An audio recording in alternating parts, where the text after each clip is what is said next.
Bonjour Christophe. De nouveau à Lyon. Ouais, petit retour. Voilà. Et aujourd'hui, c'est un commun accord, on s'est mis d'accord, on voulait faire une causerie un peu plus long format que d'habitude pour réfléchir autour de l'enseignement, de la motivation, qu'est-ce qui fait que tout ça, ça marche, tout ça, ça se met en place. Et donc, on va prendre un peu de temps aujourd'hui, donc je préviens les gens qui nous regardent, ça va durer un peu longtemps. Mais ça vaut le coup d'approfondir un peu. Pas trop longtemps quand même, hein. Rassurons tout de suite, c'est pas un long métrage quoi. Non, ça sera moins d'une heure. On va discuter autour de tout ça, c'est d'un modèle pragmatique, c'est-à-dire concret, pratique, que tout le monde peut appliquer rapidement, hein, c'est ça, pour favoriser cet apprentissage. La question c'est, favoriser l'apprentissage, c'est enseigner? Oui, c'est vrai que souvent on dit enseigner, ben c'est s'occuper de l'apprentissage hein, en quelque sorte. Pourtant, j'aime vraiment bien distinguer les deux mots, hein, enseigner et apprendre. Parce que quand on dit favoriser l'apprentissage, c'est enseigner, c'est un peu comme si c'était immédiat, quoi. Tu enseignes, donc ils apprennent. Et je pense que ce n'est pas vrai. Je pense que ce n'est pas vrai. Sinon, disons, c'est pas de l'humour vraiment très de bonne qualité, mais on aurait 100% de réussite si c'était ça. Tu enseignes, j'apprends, etc. Et une définition que j'aime bien, j'ai écrit la formation, donc ici, mais on pourrait dire l'enseignement. La formation, c'est pas transmettre des informations comme si ça s'enregistrait directement dans la tête des étudiants, mais c'est mettre l'étudiant dans un environnement, dans une situation, dans un problème, dans une tâche, de manière à lui donner des occasions d'apprendre. Parce que apprendre, ça, le prof ne peut pas faire à la place des étudiants. Et ce genre de choses, très récemment, ça m'a fait penser un petit peu à Michel Serres. Tu connais bien, on aime beaucoup tout ce qu'il écrit, tout ce qu'il dit. Et je ne sais pas si tu as lu l'article avec les petits poussets, les petites poussettes. Hein, les poussets, c'est ceux qui ont une agilité là, complètement folle sur leur iPhone ou GSM. Et, bon, je paraphrase évidemment, mais il termine ce texte en disant, et c'est très fort, hein, il dit « Arrêtez de transmettre, tout est transmis ». Alors évidemment, c'est toujours un peu fort quand on fait une phrase comme ça, mais ce qu'il veut dire, c'est que... Transmissible tout au moins. Oui, le savoir, il est là. Tu sais, je dis souvent... L'université, l'école, ça a été inventé au Moyen-Âge. À cette époque-là, un livre, c'était rare. Et donc, il fallait absolument réunir les gens dans une même salle pour transmettre le savoir, puisqu'ils n'avaient pas de livre, il fallait bien écouter, tradition orale un petit peu, mais déjà portée par le livre. Et la compétence maximale, c'était d'être capable de mémoriser à la virgule près. Et il dit, mais maintenant, des livres, des ressources, Internet, les réseaux et tout, il y en a partout, il y en a trop. Et donc la compétence, c'est plus tellement à emmagasiner des savoirs qu'à savoir trouver l'information, l'analyser, la valider, l'utiliser, etc., etc. Donc c'est un peu ça que j'ai voulu faire ici comme clin d'œil. Donc, et dans tout ce contexte, tu proposes un modèle, mais ça sert à quoi de faire un modèle? Est-ce que c'est utile pour la formation, pour l'enseignement, pour l'apprentissage? Oui, là on retrouve un petit peu... les discussions, parfois des discussions vives, entre les praticiens, tu sais, les profs, ils connaissent le terrain, vous ne savez pas ce qui se passe dans ma classe, et les gens des sciences de l'éducation, les pédagogues, etc. Qu'on comprend pas toujours. Hein? Qu'on comprend pas toujours. Qu'on comprend pas toujours, oui. Alors moi, modestement, j'essaie justement peut-être d'être le pont, j'aime bien les ponts. Et le modèle, il m'est venu comme ça. C'est, si on veut enseigner à quelqu'un, je viens d'expliquer, c'est favoriser son apprentissage. Comment peut-on favoriser l'apprentissage de quelqu'un si on ne sait pas comment ça fonctionne l'apprentissage? Et donc, sans rentrer dans toutes les discussions, les mots compliqués, etc., je me suis dit très vite, on a besoin, nous les praticiens, tu enseignes, j'enseigne, etc., on a besoin d'un modèle pragmatique. Alors, le modèle pragmatique, c'est dire, au centre, au cœur, il y a l'apprentissage. Et l'enseignant, j'ai expliqué ça, il va mettre autour de l'apprenant des situations, des ressources, etc., on en parlera, dans lesquelles l'étudiant va apprendre. Donc, quelque part, le dispositif de formation, il arrive autour de l'apprenant. Le problème, c'est que autour, il y a les praticiens qui ne comprennent pas toujours le vocabulaire, parfois difficile, hein, comme tu l'as dit, des sciences de l'éducation. Et au cœur, il y a quand même des choses compliquées. Et donc, j'ai voulu essayer de faire ce pont entre la pratique, si tu veux, et la théorie, en proposant entre les deux un modèle pragmatique d'apprentissage. Ce n'est pas un modèle de comment ça fonctionne dans la tête. C'est un modèle pragmatique. Il dit, qu'est-ce qu'on sait sur l'apprentissage, en gros, et comment je vais pouvoir jouer là-dessus avec des curseurs, des boutons et tout pour favoriser l'apprentissage. Et ce modèle était venu comment? C'est une réflexion, un cheminement, une observation? Non, comme tous les modèles, bah, tu sais bien, Newton et la pomme et tout, il m'est arrivé un matin en me levant. D'accord. Non, allez, je blague. Il m'est venu comment? J'ai une petite obsession, c'est celle de la cohérence pédagogique. Oui. Alors, ça me rappelle quelque chose, ce schéma-là.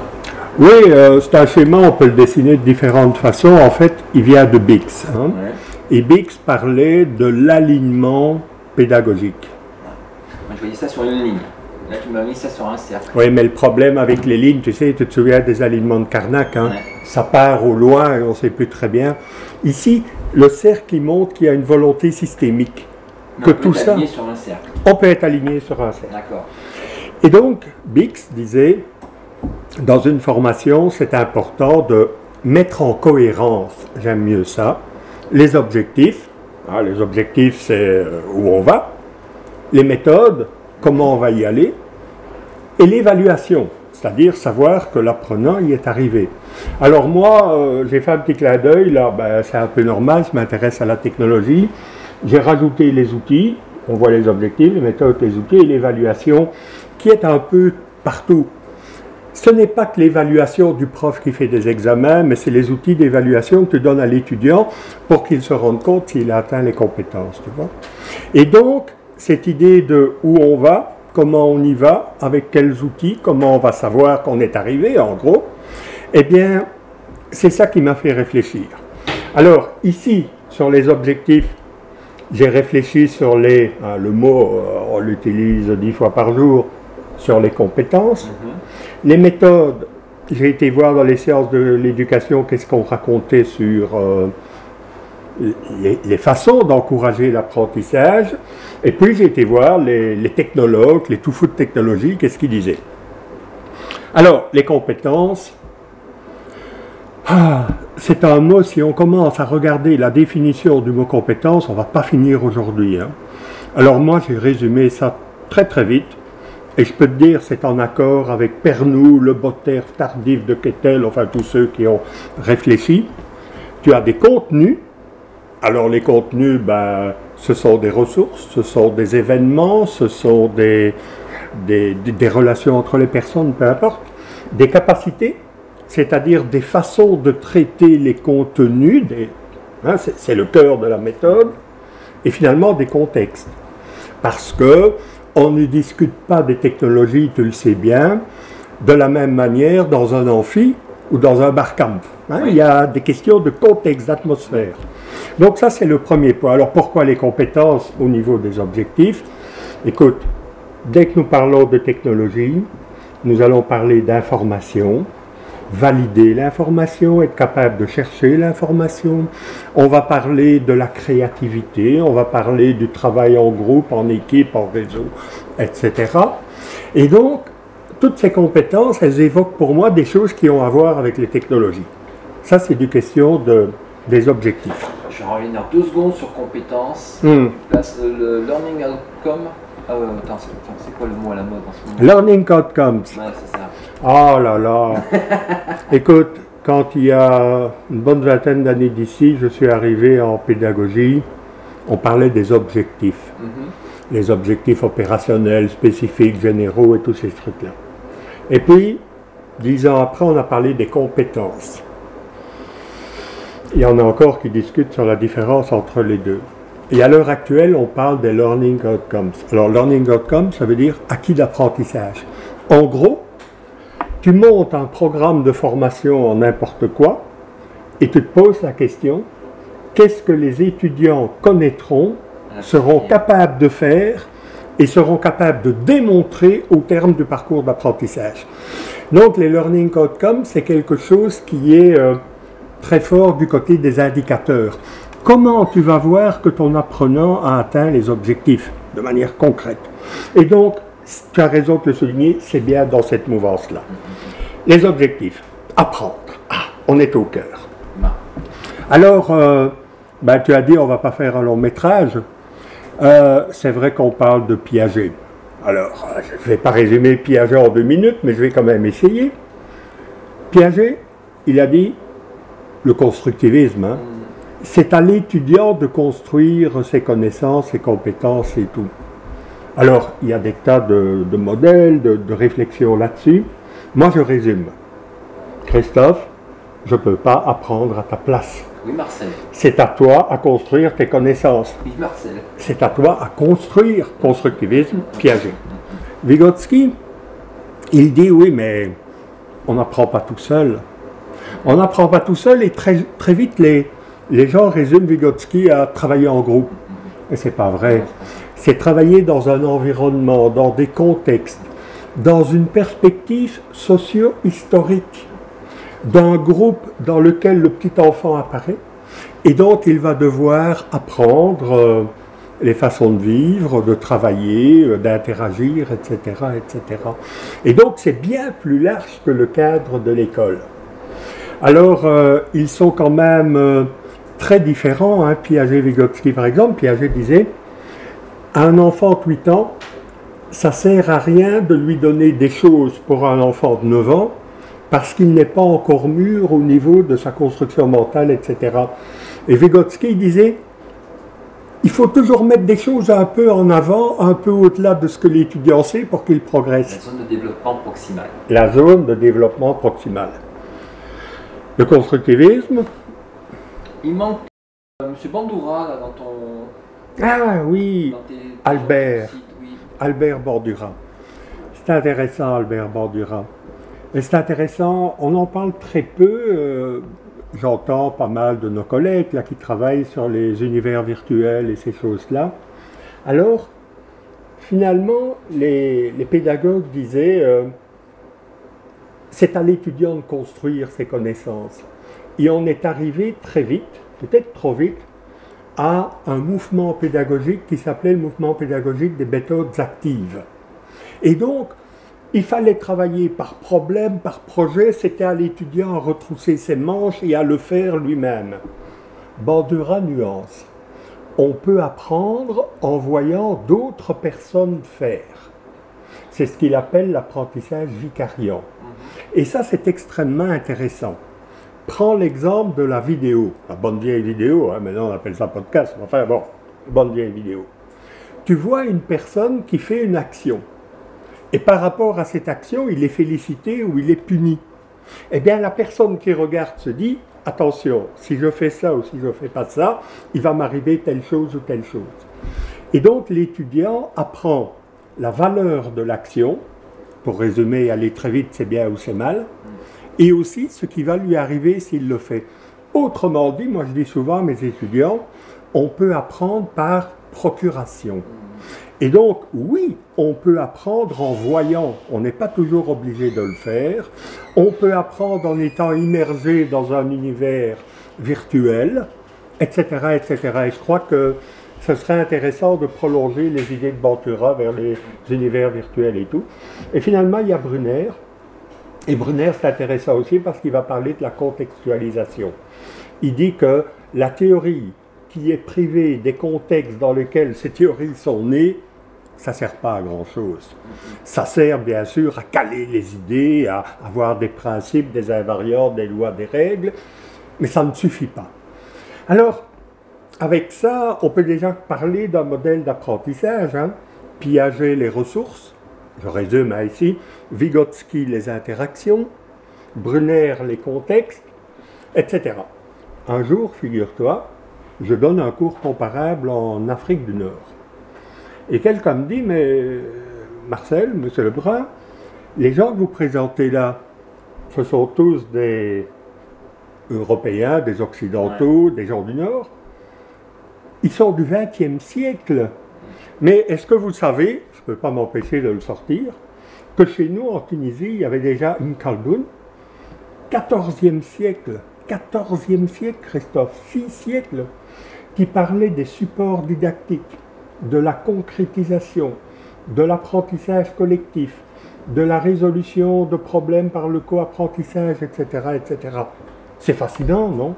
Alors j'ai eu la chance de relire évidemment des traductions de cela, et tu vois, ce genre de choses, ça te donne une idée indirecte de comment on apprend. Et le troisième volet, j'ai parlé des objectifs, des méthodes, j'arrive aux outils.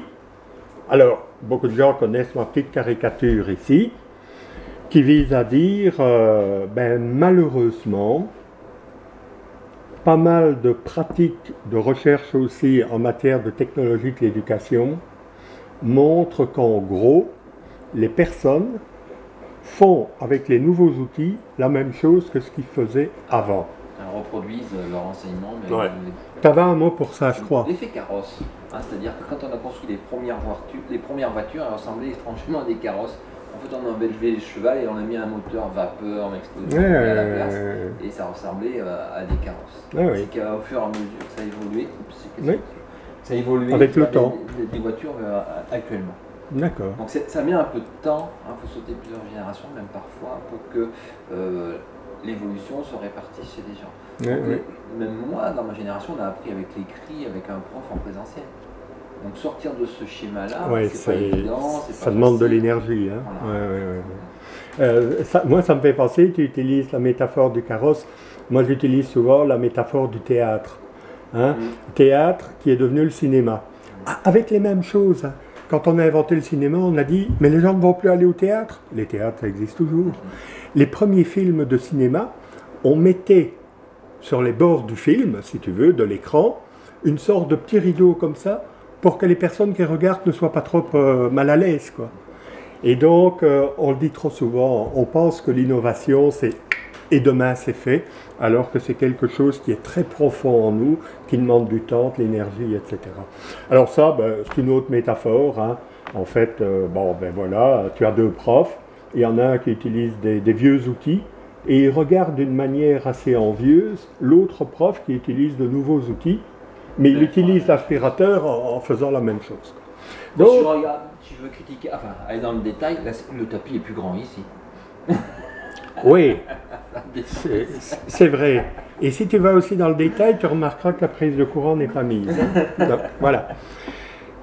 On a passé en revue très rapidement les objectifs, les méthodes, les outils. Eh bien, c'est quand j'ai commencé à travailler les sciences de l'éducation, en regardant du domaine des compétences, en regardant du domaine des méthodes, en regardant du domaine des outils, ma première réaction, c'est de dire « Ouh là là, mon Dieu que c'est compliqué !» Non seulement il y a des tas de concepts, mais les gens ne sont même pas d'accord sur les définitions. Et j'ai dit, si on veut que ça serve à quelque chose, il faut trouver un langage de passage, si tu veux, de passage entre les acquis importants des sciences de l'éducation et les pratiques sur le terrain. Et donc concrètement, ton modèle, ça donne quoi? C'est quoi les composantes que tu proposes? Alors, j'ai voulu faire simple. Hein. Si je construisais un modèle avec 150 composantes, finalement je reproduisais ce qui existait déjà. Et donc, je me suis dit, moi j'ai envie, quand un prof me dit, mais Monsieur Lebrun, sur quoi peut-on jouer? Tu as déjà vu que je fais souvent ce geste. J'imagine que, toi tu es mon apprenant, j'imagine que j'ai une sorte de tableau de bord. Oui. Et il y a des boutons, des curseurs, et j'ajuste ce que je raconte pour que... En fonction de ma réaction. Exact. Et donc, les mots propres, c'est « sur quoi puis-je agir, moi enseignant, pour favoriser l'apprentissage ?» Je dis bien, c'est une organisation possible, c'est quelque chose qu'on peut compléter en fonction des domaines et tout. Alors, le modèle, il a 5 composantes. La première, c'est l'information. Alors, attention, j'ai dû donner des mots simples à chacune des composantes, mais elles cachent des réalités complexes. Hein, l'information, ce sont les ressources, les pages web, les livres, enfin tout ce qu'on veut, les informations qu'on trouve sur les réseaux sociaux. Oui, ça peut être une personne. Ça peut être une personne ressource. Exactement. Mais là, tu vois, on mélange déjà cette composante avec une autre qui va venir d'interaction, tu vois, de réseaux sociaux, etc., etc. Bref, c'est tout ce que je peux trouver qui peut m'aider au niveau des connaissances, etc. En sachant qu'en ce moment, avec les évolutions technologiques, on a une explosion de ce... Bien sûr. Là, il y a quelque Oui. chose qui est assez énorme. Et on n'a pas qu'une explosion, on a malheureusement le fait que, et je parle aussi à des étudiants qui vont suivre un cours, construire un dispositif de formation en ligne, beaucoup de dispositifs de formation en ligne se ramènent à une sorte de gros tas de ressources et d'informations. C'est pas suffisant, rappelle-toi ce qu'on a dit au début. Il faut prévoir des activités. Les activités, c'est donner à l'apprenant des occasions où il va pouvoir malaxer les informations, les structurer, les synthétiser, voir ce qui est important, pas important, etc., etc. C'est le cœur. Hein, souviens-toi de Piaget, le constructivisme, apprendre, c'est mettre à la disposition, enseigner, c'est mettre à la disposition de l'étudiant des occasions d'apprentissage. Et finalement, au bout, il y a des productions.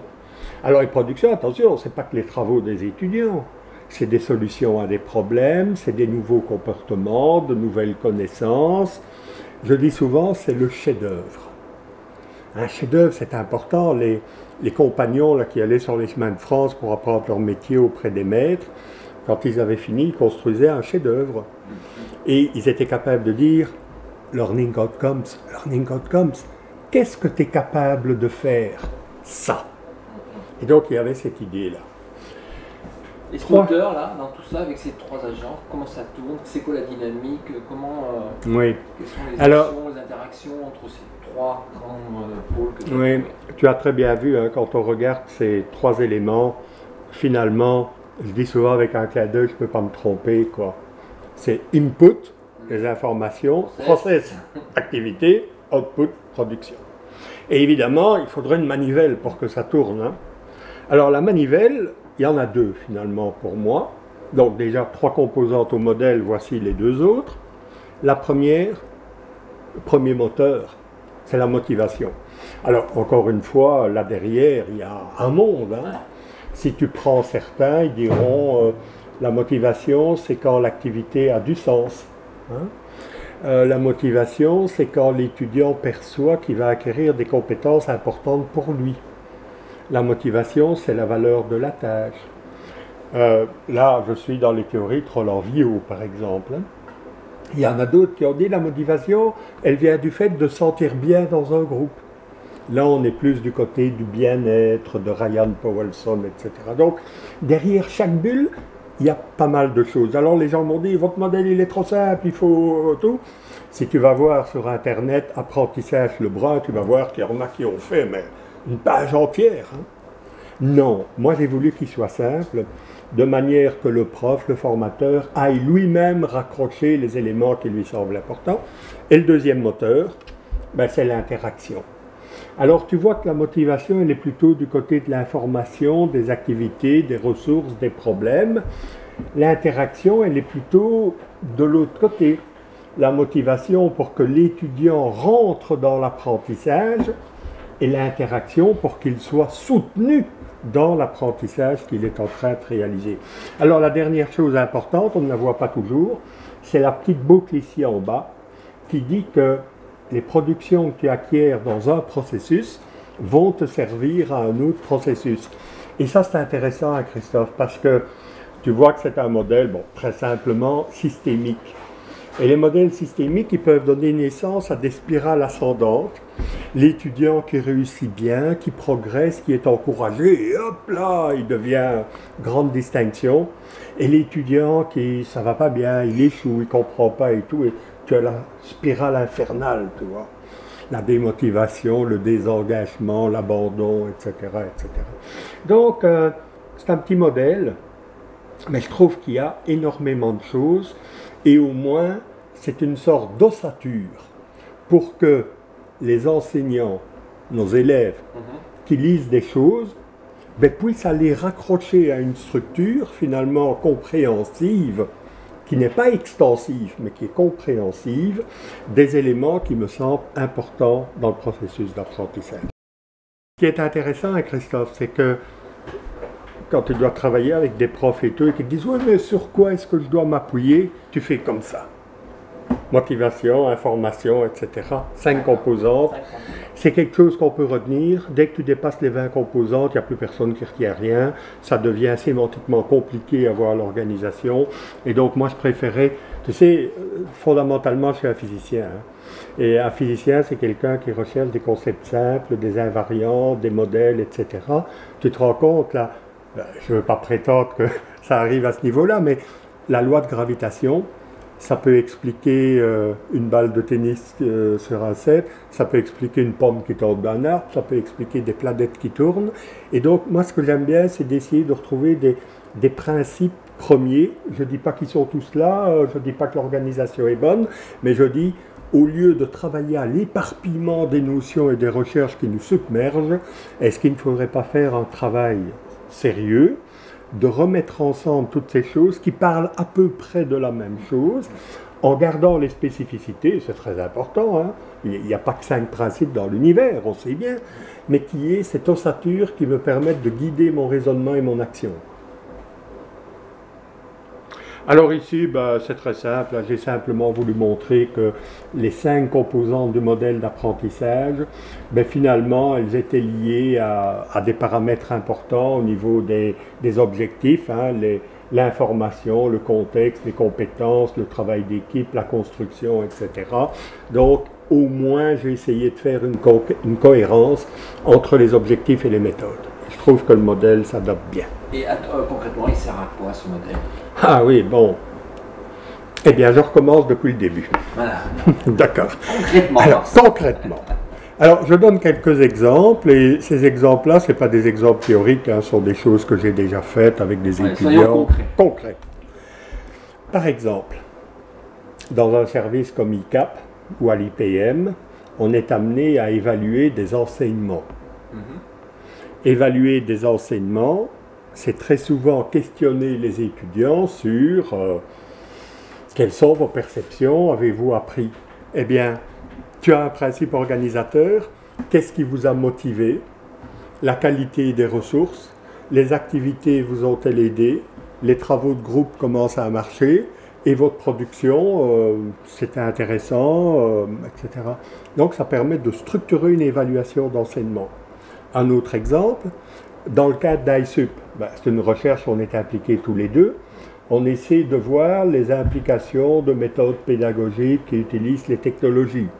Impact sur la motivation, impact sur les ressources, la médiatisation, impact sur les activités, impact sur les productions, impact sur les... etc., etc. Donc tu vois, ça aide à structurer la pensée. Analyser, évaluer un outil. Combien de fois, toi aussi, un prof arrive en disant « Ah, j'ai créé un site web fantastique, qu'est-ce que vous en pensez ?» Moi, pas mal. Eh bien, l'information. Ah oui, ça, il y en a beaucoup, hein. 375 pages web, quoi. La motivation. Ben oui, il y a des couleurs, c'est bien. L'activité. Ah oui, l'activité. Télécharger et imprimer. Voilà, à la fin de la page, cliquez sur ce bouton. Etc., etc. Donc tu vois, ça te permet d'avoir un guide, une structure, un raisonnement, construire un dispositif de formation. C'est un peu pour ça, notre petite causerie aujourd'hui va servir à introduire nos futurs étudiants à la construction d'un dispositif. Qu'est-ce que vous allez mettre pour motiver? Quelles sont les ressources? Quelles activités allez-vous proposer? Qu'est-ce que vous allez demander de produire? Comment les interactions vont se passer? Voilà tout un ensemble de questions qu'il faut se poser quand on veut construire un dispositif de formation. Donc tu vois vraiment, ce modèle, c'est un guide à l'action. D'accord. La réflexion, la mise en place. Alors, très rapidement, hein, parce qu'on est passé déjà de l'apprentissage au dispositif de formation, eh bien pour moi, voici le modèle d'apprentissage. Le dispositif, encore une fois, c'est ce que tu mets autour de l'apprenant pour qu'il puisse apprendre. Et le dispositif, c'est constitué de contextes. Quels sont les contextes? Nous allons avoir des formateurs en entreprise, nous allons avoir des profs de licence, nous allons avoir des des accompagnateurs, tuteurs dans des formations. Donc il y a des contextes différents. Il faudra trouver des ressources aussi. Pas seulement des PDF, hein, on le sait bien, mais des outils. Hein, c'est important ça. On pense souvent que les outils, tu vois, c'est des choses, des marteaux, quoi, des histoires comme ça. Ça, c'est un iPhone. Pardon, oui, des iPhones. Alors oui, Un smartphone, on peut dire un smartphone. Oui, c'est intéressant. Oui. Ça, c'est une machine. Oui. Mais c'est aussi un outil. Un outil qui me permet d'aller chercher des informations dans le monde, d'avoir des contacts. Mais c'est envoyé. Ouais, mais c'est aussi un instrument. Un instrument qui va m'aider à faire évoluer ma connaissance, ma compréhension du monde. Tu vois ça? Une machine, un outil, un instrument. Et c'est une ressource aussi quelque part, puisqu'il peut t'amener de l'information. Donc, il faut bien faire attention à ces mots. Il ne faut pas les prendre au sens réducteur, il faut les prendre au sens large. Des méthodes, on en a assez parlé. Méthodes par projet, par problème, par groupe, tout ce qu'on veut. Des acteurs, acteurs étudiants et apprenants. Et finalement, des finalités, ben, c'est ce à quoi on va arriver. Tantôt, tu m'as parlé des learning outcomes, ben, on y est. Alors, je vais clôturer avec ceci, le modèle d'apprentissage, le dispositif qui est autour, et je rajoute une couche, les compétences. Les compétences avec les contenus, ben, c'est plutôt du côté des ressources. Les capacités du côté de l'activité, de l'interactivité, et le contexte du côté des finalités. Alors, c'est quand même pas si mal, quoi. Tu as ici un modèle avec des clés pour l'apprentissage, des clés pour construire un dispositif et les finalités autour. Voilà, je crois que j'ai cette fois-ci essayé d'expliquer le mieux possible ce modèle d'apprentissage.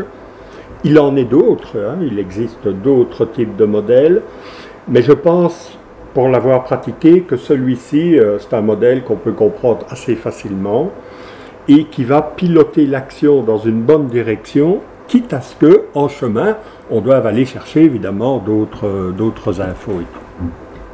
Merci Marcel. Et ben voilà, et pour ceux qui le souhaitent, une petite visite sur le blog. Merci beaucoup Christophe. Et ben de rien Marcel.